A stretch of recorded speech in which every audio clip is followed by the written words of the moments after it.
Kubali mwalimu ukiangalia Simba yetu hii leo ni tofauti kabisa na Simba iliyocheza mechi 5 za kimashindano tangu kuanza kwa msimu huu. Simba ya ngao, Simba ya mechi 2 za NBC Premier League, Simba ya mechi 2 za CAF Champions League ni tofauti kabisa na Simba hii ya leo. Simba hii ya leo iko determined. Watu wanakwenda mbele. Umechezwa mpira wa aina yote. Kuna muda tunaondoka mdogo mdogo tunakwenda kwa mpinzani, wakiziba njia tunapiga mpira mrefu, tuna switch upande, tunakwenda kumshambulia mpinzani.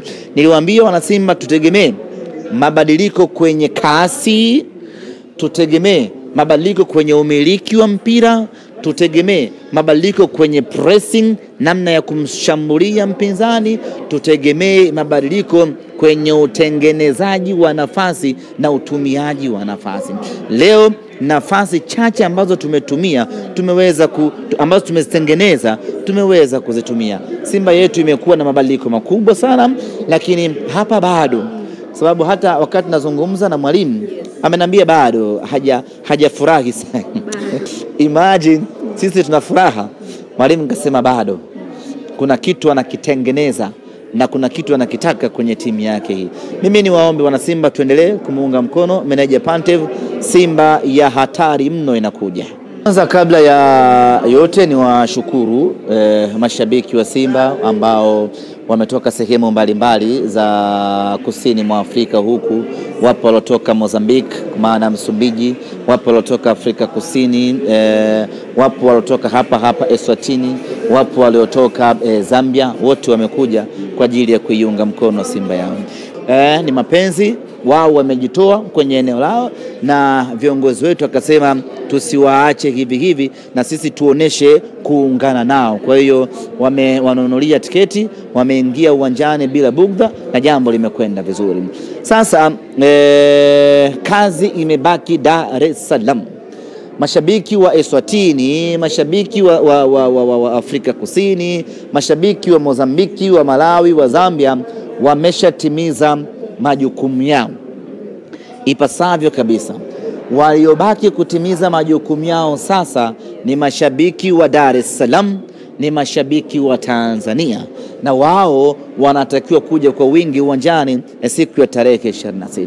Na hili ningependa kulisisitiza. Isitokee mtu akaidharau hii mechi eti tumeshashinda bao 3 na kwenda kufanya nini sasa? Mnyama ameshaenda group stage. Kwanza group stage hatujaenda. We still have a job to do. Bado tuna kazi kubwa na ngumu ya kufanya. Hawa Nsingizini sio timu ya kubeza hata kidogo. Kwa hiyo kuna kazi ya kufanya Dar es Salaam. Kwa hiyo mtu asiandamaini hii mechi kwamba mimi nitakwenda group stage, hii kazi imeshaisha. Kazi haijaisha. Hivyo basi mashabiki wa Simba wa Tanzania wanawajibika kuja kwa wingi uwanjani siku ya tarehe 26 Jumapili. Twende tukaiunge mkono Simba yetu. Tayari tuna mabao 3, tunawapongeza wachezaji na kumshukuru Mwenyezi Mungu, lakini bado hatujamaliza kazi. Tuje kwa wingi siku hiyo, tuishangilie Simba yetu. Sisi tunaingia uwanjani Benjamin Mkapa siku hiyo bila.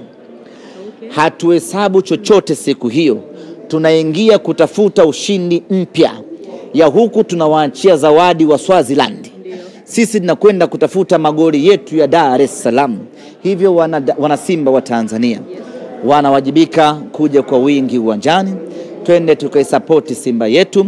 Twende tukaipeleke Simba yetu hatua ya makundi ya ligi mabingwa Afrika kwa mara nyingine tena. Ni neema kubwa. Unakwenda uwanjani tayari Simba yako ina bao 3. Kuna watu wanakwenda uwanjani wana wasiwasi. Sijui umeelewa wana mashaka. Itakuwaje? Sisi ndio wenye hii michuano. Unapozungumzia michuano ya kimataifa unaizungumzia Simba Sports Club. Na umeona tulichokifanya hilo, mpiga mtu bao 3 sio kazi nyepesi hata kidogo.